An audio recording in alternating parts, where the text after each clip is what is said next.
Doudou Ndiaye maa ngi lay nuyu di la dalal ci plateau bi. ñëw fii ci seen plateau bi ci alxamis. di nuyuwaale aussi sa càmmiñ Abdourahmane. Bonjour monsieur Ndiaye. Bonjour. Le plaisir est toujours partagé monsieur Ndiaye pour parler un peu d'économie et de finance tey jii nag ñoo waxtaanee sujet d'actualité sujet bu am solo on va parler d'art le marché des arts mais sous l'angle de l'économie et des opportunités économiques. dañoo nekk ci réew bi nga xamante ni talent yi bëri nañ fi.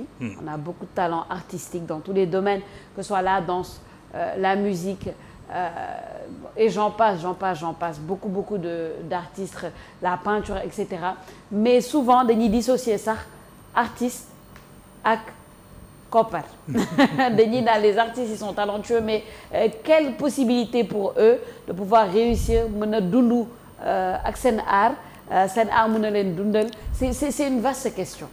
Oui vaste question Sophia maa ngi lay nuyu bu baax mais les artistes sénégalais dañoo reconnaître seen talent ak seen ingéniosité kooku moom defe naa Sénégal Afrique yëpp wala adduna bi yëpp moo ko reconnaître. te ñu ci bëri ndeysaan aussi sax jaaruñ fa ñu war a jaar sax ba seen talent gën a éclore mais te teewul quand même voilà ils ont presque un peu le talent à l'état brut ñu ëpp ci ñoom. mais léegi nag ndagam ñoom ñëpp fii la ñuy pëcc xaw fii ci Sénégal dafa dem ba à un moment donné peut-être bon amul discipline amul organisation te talent boobu du feeñ comme ni mu war a feeñee donc peut-être y a un peu de gaspillage. Si bien que peut-être bon à un moment donné beaucoup de gens qui surveillent un peu peut-être bon les évolutions des marchés des arts dañuy ne mais au Sénégal comment les gens arrivent à s'en sortir dès lors que le secteur ci boppam il n'est pas organisé. Or secteur bi dafa war a organisé wu bu organisé wu mu nekk li ñuy wax marché. Parce que marché yi day am offre am demande ba nga xam ne peut-être bon maintenant ci biir loolu aussi moo am ay règles ak ay classements dinañ xam ne par exemple disons kii mooy numéro 1 sur les tableaux kii mooy numéro 1 sur la danse kii mooy numéro 1 peut-être bon sur les plastiques kii mooy numéro 1 peut-être bon sur la transformation du cuir leneen ak leneen donc boo amee les faisceaux de compétences yi am ci monde des arts war nga am peut-être bon au moins une certaine catégorisation ba nga xam ne képp ku ñëw fii soxla benn mbir am na ku muy layool pour mu jox loolu mais soo seetloo le marché sénégalais il est différent du marché abidjanais il est différent du marché de Nairobi il est différent du marché d'Addis Abeba lu tax c'est parce que au Sénégal lu kenn di def bu ko ñëpp defee dañuy ne peut-être bon kenn tanewul sa morom wala ñoom ñëpp ñoo mën mbir mi alors que man je me souviens très bien Doudou Ndiaye Rose on l'avait interrogé au Japon sur le sens kii ndënd yi ko wër il en avait plus d'une vingtaine mais bu ci neex mu ne la peut-être bon son bi lay génnee xam nga donc peut-être à un moment donné voilà un musée qui est ambulant Doudou Ndiaye Rose yàlla na ko yàlla yërëm. Alors il montrait les différences de sonorité entre les différents tam-tam qu'il y avait devant lui. Mais peut-être pour le profane sénégalais pour moom ndënd yëpp benn la c'est-à-dire da nga jël benn der ak benn bois nga dajale mu jox la benn son mais non lui il distinguait les sons. De la même façon qu'un chien a plus de 400 000 senteurs de parfum noonu la Doudou Ndiaye Rose yàlla na ko yàlla yërëm encore di amee connaissance aussi sur les sonorités issues du tam-tam donc nga war xam ne peut-être bon quelque part on a même dit que il était une académie justement de la sonorité donc le prétexte s'est bien trouvé parce que ndeysaan il y a eu mort d'homme d'un artiste récemment et semble-t-il il était très talentueux il était très connu des salons de spectacle et même bon des lieux vraiment de vie mais voilà il est mort et il a emporté dans sa tombe même son savoir-faire son talent son savoir-faire donc bu amoon peut-être bon une certaine organisation même du point de vue de la chorégraphie parce que Sénégal dina dem ba à un moment donné un grand cinéaste dina mën a ñëw soxla peut-être bon voilà sur une tranche de chorégraphie mu ne mais Sénégal lay dem ou bien j'ai besoin peut-être bon voilà d'une figure de tableau mais peut-être Sénégal lay dem leneen donc bu ñu amee classement bi am les secteurs mais en même temps aussi am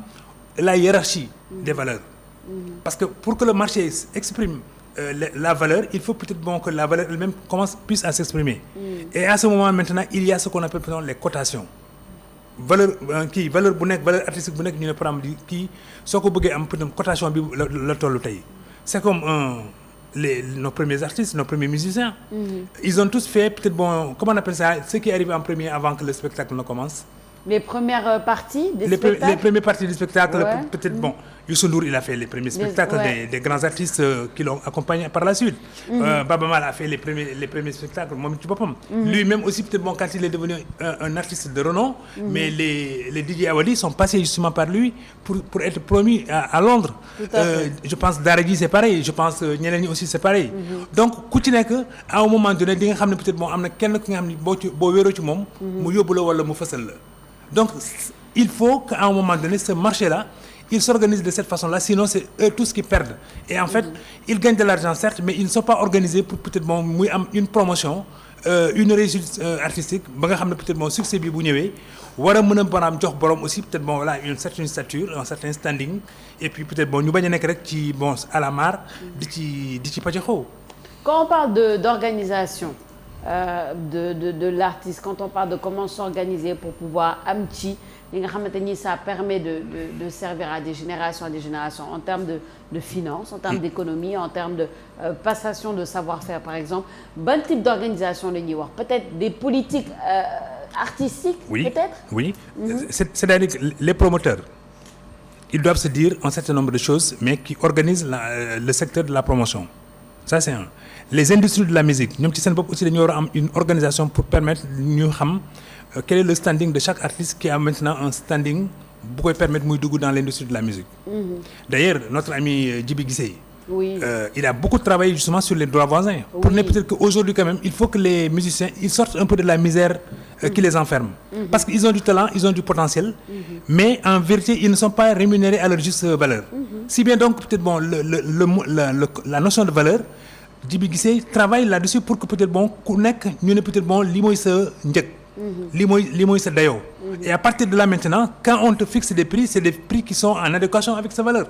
Donc li nga la question c'est que secteur bu nekk dafa war organiser wu pour que le marché lui-même il reflète les valeurs qui s'expriment à l'intérieur justement de ce vaste marché des arts. Sinon un jeune qui arrive aujourd'hui il veut tutoyer son ancien qui est là depuis plus de 10 ans avant lui.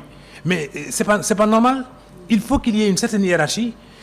Cette hiérarchie-là peut-être bon ils peuvent s'inspirer de ce qui se fait dans les autres secteurs au niveau de la lutte, au niveau peut-être bon du basket, au niveau du football nga xam ne peut-être bon quand arrive le mercato et que les joueurs maintenant doivent peut-être bon se libérer de leur contrat pour peut-être être achetés par d'autres clubs. Mais club bu nekk am na koppar bu mu yor pour di uti mbër wala lutteur buy war a mën a yelloo ak clubam. Mais en même temps aussi peut-être bon le footballeur aussi qui est recherché lui-même il a aussi une cote. Et il ne descend pas de cette cote-là parce que c'est un standing. Donc ñun nos jeunes artistes là bu ñu xamee ne peut-être que bon dañoo war a peut-être bon raam ba yegg peut-être bon sous les lumières. dañoo war a raam peut-être bon aussi jóge peut-être bon dans les petits salons de Guédiawaye, de Saint-Louis, de Dakar, de Pikine balaa ñu yegg maintenant sur les grands plateaux de comment on les appelle ici à Dakar, c'est Sorano, c'est Grand Théâtre, ainsi de suite. Donc dafa war a am jaar-jaar. Or jaar-jaar bu nekk boo ko franchiré daf lay jox maintenant un niveau de cotation bu lay wan ne peut-être bon yow jóge nga ci benn béréb yegg nga ci benn béréb mais mënoo fa def 15 ans 20 ans du ñu xam say standing du ñu xam sa potentiel wala nga yore benn woy rek pendant 20 ans moom rek ngay woy. Ça aussi peut-être bon à un moment donné daf la war a sax dévaloriser parce que tu n'as pas progressé. Abdourahmane? Alors, Monsieur Ndiaye, moi, j'aimerais, avant de poser ma question, qu'on s'entende sur les mots. Artiste, la plupart du temps, on s'arrête, plus clair du temps en tout cas, pour dire que artiste, c'est le chanteur, c'est le danseur, en tout cas, cercle boobu. Mais am na artistes yi nga xamante ne aujourd'hui ay peintres lañu également. C'est des artistes aussi. Malheureusement ñooñu ils sont pas mis au devant de la scène. Aujourd'hui ñooñu tamit ñu ngi jànkonteel ay jafe-jafe si sa cadre tout à l'heure maa ngi lay dégg yaa ngi expliqué ne dafa war a am benn hiérarchie. ba yegg ci au sommet. Et pourtant am na ay artistes yoo nga xamante ne pour revenir un peu ci définition artiste ak ni mu yaatoo am na ay artistes yoo xam mën nañu jóg rek. nekk koo xamante ni que mën nañu gën a taxaw sax ki nga xamante ni moo gën a nekk au devant de la scène. Aujourd'hui comment faire pour que l'art nourrisse son homme mais comment faire également pour davantage valoriser ñi nga xamante ni ils ont du talent. Merci. Pour que l'art nourrisse son homme moi mon sentiment c'est que bon voilà il faut que l'art lui-même soit organisé, il soit réglementé, il soit régi justement par des principes qui font fonctionner effectivement le secteur. Et qu'en même temps aussi, ceux qui arrivent dans ce secteur-là également, ils obéissent et ils soient assujettis à ces règles-là. Mais ces règles sont définies sans doute peut-être bon par des comités pluridisciplinaires qui eux cernent un peu d'abord la notion de l'art, ensuite la notion d'artiste. Xëy na peut-être bon le statut quand on le définit et ceux qui le définissent sont les professionnels justement du secteur pour définir ko à ce moment maintenant ils peuvent l'organiser entre eux et il n'y aura pas de contestation possible. La preuve c'est qu'aujourd'hui yow mën nga yow rek nga ne peut-être bon voilà man le musicien du quartier moom lay jël ci sama ngénte wala moom lay jël ci sama spectacle sans aucune autre forme de truc. Regardez la publicité. Il y a aussi des artistes qui font de la publicité de produits pour promouvoir ces produits-là. Mais su fekkee ne peut-être bon tu es un petit industriel nga am sa benn produit nga jël sa benn cousin parce que souvent moo leen di reeloo seen biir kër rek nga ne xaaral mu defal la sa publicité produit. Mais là tu es en train de fausser les règles du marché parce que simplement tu as un cousin bi nga xam ne boo ko joxee il n'est pas exigeant sur le prix. Mais en même temps aussi toi-même tu n'es pas exigeant sur le rendement qu'il va faire. Donc yooyu yëpp peut-être bon c'est les ambiguïtés justement du marché. Par conséquent il faut que ku nekk la nga yelloo nga am ko mais en même temps aussi loo doonuloon mënoo ko xëccoo fekk ñi ko doon ñoom aussi on les laisse sur les carreaux et maintenant on désorganise le marché. C'est ça qui explique d'abord la misère dont parle effectivement Doudou Ndiaye Rose mais en même temps aussi c'est ça qui explique l'émiettement du marché de façon générale. Or loolu dal artistes yi tey c'est en contraste avec ce qui se passe à Abidjan. À Abidjan il y a même peut-être bon un marché qu'on appelle le Massa. Le marché africain des arts. nga xam ne peut-être bon ñoom ñëpp fu ñu nekk bu fekkee ne bëgg nañu dugg ci marché bi mais ils savent peut-être bon quels sont les critères qu'il faut remplir pour que nga war a bokk ci marché boobu. boo ci bokkee tamit les tableaux les sculptures les fers forgés. Donc toutes les variantes de l'expression de l'art bu ñu ñëwee am na ay spécialistes yi nga xam ne peut-être bon ñoom mën nañu xam le rating de ton produit mën nañu ne non ce produit-là il est compris entre tel produit et tel produit le temps mis pour le réaliser tel temps la donc sur la base de tous ces éléments-là bu ñu ko enquêter ba inspecter ko dañu xam peut-être la valeur foncière de ton produit. Donc yooyu à mon avis moo manqué ci Sénégal parce que les Sénégalais refusent justement de se discipliner loolu moo tax maintenant le marché il est émietté. Il n'est pas porteur et pourtant il y a une valeur résiduelle, c'est-à-dire que le marché, d'après les calculs des uns et des autres, il s'élève à entre 15 et 20 milliards. Or les artistes là, quand vous les voyez vivre, mais ils sont comme des coyotes.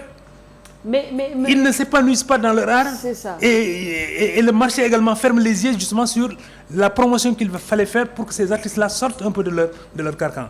Donc il y a tout cela qui nécessite qu'aujourd'hui ñu ciy génn. La preuve. Certains ci ñoom sax xëy na bu ñuy dem à Paris wala pour dem à Milan ou bien à Venise dañuy laqatu bu ñu demee foofu peut-être bon lu ñu leen jox ñu jël mais c'est pas comme ça que ça s'organise. Il doit y avoir peut-être bon à l'intérieur du Sénégal déjà une force d'attraction telle que peut-être bon ñeneen ñi bu ñuy ñëw fii di ut un artiste peut-être bon pour un pas de danse pour peut-être bon une chorégraphie pour peut-être bon une image visuelle ak lu mu mënti doon benn mu am prix deux mu am peut-être bon voilà norme pour mu sortir pour ñu génne ko trois mu am peut-être aussi un retour sur investissement li ñuy def ci produit art boobu donc yooyu yëpp bon il faut ñu organiser ko quoi. Ils ne sont pas protégés et ils ne sont pas accompagnés. man loolu laa gis parce que li ngay wax nii léegi c'est un mécanisme peut-être de protection des artistes qui les protègent de ne pas prendre tout et n'importe quoi. Malheureusement ñoom ils se retrouvent dans des situations où ils prennent tout et n'importe quoi parce que voilà loolu lañ am. Mais justement pour terminer parce que xam naa ni temps bi tënk mais rapidement man je me pose la question à savoir est-ce que l'accompagnement nécessaire sera là même bu ñu taxawalee loolu est-ce que les banques le gouvernement etc seraient prêts à accompagner ces artistes-là parce que malheureusement dafa mel ni ñun on connaît pas la valeur de cet art-là, que d'autres pays la connaissent mieux que nous. Parce que moi, j'ai toujours dit, le jour où on comprendra que l'art peut être vecteur de développement et doit être vecteur de développement, on aura tout compris. Malheureusement, ce n'est pas encore le cas. Donc, est-ce que les banques, est-ce que les institutions financières, est-ce que le gouvernement sont prêts à faire cet accompagnement-là pour qu'on arrive à ce stade-là aussi? Malheureusement, la réponse est non. Les banques ne sont pas encore prêtes. Pourquoi? Parce que les banques n'ont pas encore cette culture de l'élargissement de leur spectre pour nous mener à intégrer le marché des arts.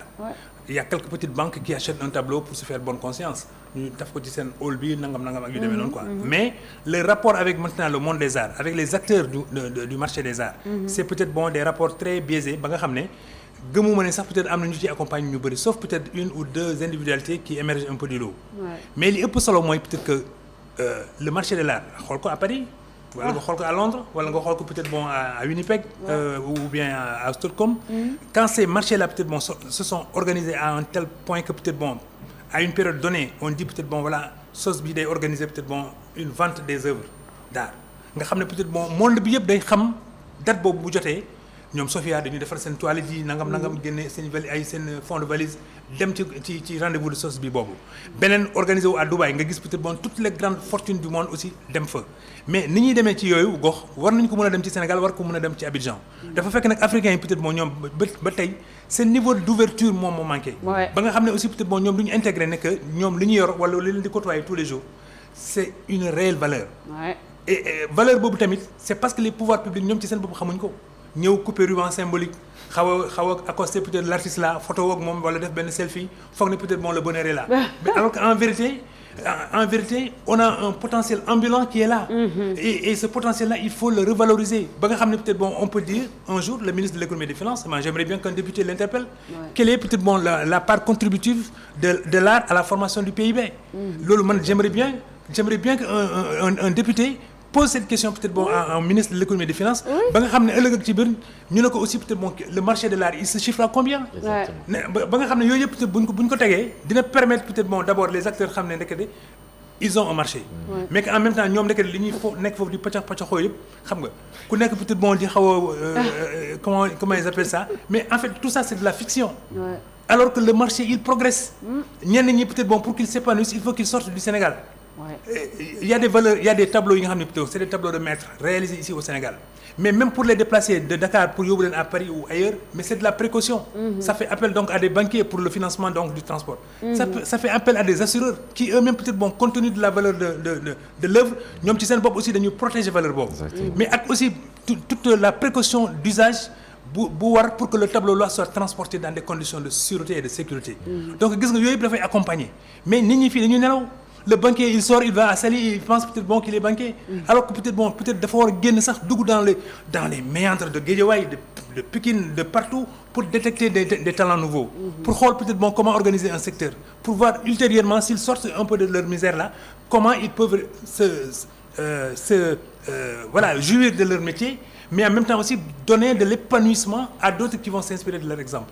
mais loolu lépp dafa manqué. mais monsieur Ndiaye sànq maa ngi lay dégg nga koy wax Sofia tamit interpellé na la ci c'est-à-dire état dafa war a gunge ñi nga xamante ne artistes yi. d'accord mais ki nga xamante ni peut-être amul njëriñ torop ci communauté bi est-ce que war nañ ko accompagner également parce que la plupart du temps aujourd'hui j'ai envie également de poser la question artistes yi ban apport la ñu am ci suñu réew. dans la communauté non c'est une question que je pose. Je dis pas que elle n'est pas naïve. Je dis pas amul, j'ai une question. Je disais Abdourahmane que le Sénégal est un marché d'art qui s'ignore. C'est même une place forte qui s'ignore. Pourquoi? La meilleure preuve que c'est une place qui s'ignore, c'est qu'elle n'organise rien pour la promotion de l'art. Elle n'organise rien. Les artistes là, je vous assure, les artistes là, ils se débrouillent pour vivre.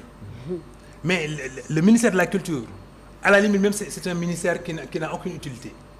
S'il laissait simplement les forces du marché s'organiser pour peut-être bon, au moins prendre en charge les artistes et leurs œuvres, à ce moment-là, peut-être bon, l'inutilité du ministère de la Culture, qui ne sert absolument à rien. Mais on le maintient parce que politiquement, il faut satisfaire peut-être bon, voilà, un profil. Mais en vérité, l'État devrait simplement organiser les forces de marché et laisser maintenant le marché lui-même opérer. Les acteurs eux-mêmes s'entendre entre eux. C'est comme dans le domaine de l'emploi. Par exemple, après l'État, à un moment donné, oui, je vais employer des gens, tous ceux qui sortent diplômés des écoles, je les emploie. Mais à un moment donné, ils se sont rendus compte qu'ils n'ont pas cette capacité-là. Et ce n'était pas leur vocation que de créer des emplois à l'intérieur seulement de l'administration. De temps en temps, ils peuvent remplir peut-être une ou deux fonctions. Mais l'emploi, c'est les entreprises, c'est l'industrie. Donc, c'est les forces du marché qui s'organisent. Or, ni forces de marché organisées sur le plan de l'industrie, non les organisées dans le secteur de l'art, pour que nit ñi peut-être moo génn ci xam nga y a un artiste qui vit de son art en pensant peut-être que lui il a tel sommet et pourtant quand on évalue un peu son potentiel on peut se dire que mais il est à 1000 années-lumière de son réel potentiel comme ça kooku bu ñu ko encadré ñu réveillé ko dina xam ne rek il a un autre potentiel ensuite am na li nga wax sànq la réponse elle est implicite parce que bi nga ne peut-être bon est-ce que artiste bi sax am na njëriñ xam nga déjà il intériorise que amul njëriñ par conséquent donc il n'est pas lui dans la dynamique de sortir de son carcan et puis ensuite de se montrer comme un acteur clé du développement dans le secteur justement des arts. Parce que j'ai dit ici que le PIB, le ministère de l'économie et des finances, un jour, vous calculez l'apport de l'art dina xam ne peut-être bon ki ngay romb ci mbedd mi muy yore ay dreadlockam am na njëriñ ci réew mi mais ñun ñoo ko sàgganee ba nga xam ne à un moment donné sax moom ci boppam il se marginalise et puis bon voilà il est maintenant dans il se marginalise, c'est aussi très stéréotypé hein, parce qu'il y a c'est un peu ça. Regarde les chorégraphies des jeunes sénégalais. De belles chorégraphies. Le garçon qui est décédé. Et puis ça s'exporte. Ils arrivent à égayer peut-être même le roi du Maroc. Voyez-vous. C'est malheureusement les autres qui connaissent la valeur et le potentiel. Donc, et nous on l'ignore. On ignore. Voilà, on connaît assez sur un gisement d'opportunités. C'est ça. Mais non, Mamadou Ndiaye, comme d'habitude, dans une discussion très intéressante et très inspirante. Waxtaan bi amoon na solo torop di la gërëm di la sant. On se retrouve la semaine prochaine, Inch'Allah. Inch'Allah. Pour un nouveau numéro de Économie. Abdourahmane, merci beaucoup. Merci Sophia. Je te dis à la semaine prochaine aussi. Inch'Allah. Et je vous dis à demain, à vous, chers téléspectateurs, pour un nouveau numéro de votre matinale Toc Toc Sénégal. Merci à toute l'équipe technique, l'équipe de production et de réalisation. Merci à vous, votre loyauté, votre fidélité. On se retrouve même heure, même chaîne demain matin. En attendant, passez une excellente journée en compagnie de nos programmes.